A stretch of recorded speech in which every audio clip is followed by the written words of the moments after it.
Hello friends, তো মাঝে মধ্যে একটু গান গাইতে মন চাই। তো এমনিতেই আমার কাছে ভালো লাগে গান গাইতে, মনে হয় যে আমার মনটা একটু ফ্রেশ মনে হয়, যে কীরকম জানি এই কোনো চিন্তা ভাবনা অনেক কিছু দূর হয়ে যায় গান গাইলে। তো একটু গান আমি তোমাদেরও শোনাই মনের মধ্যে যখন আইছে। তুমি এসেছিলে পরশু, কাল কেন আসোনি?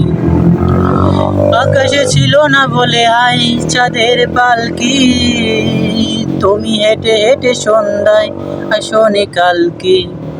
তুমি কি আমার বন্ধু, কাল কেন আসোনি? কাল ভালোবাসনি, কাল কেন আসোনি? তো ফ্রেন্ড, একটু শোনাইলাম গান, তো কেমন হয়েছে একটু কমেন্টে জানাই দিও প্লিজ।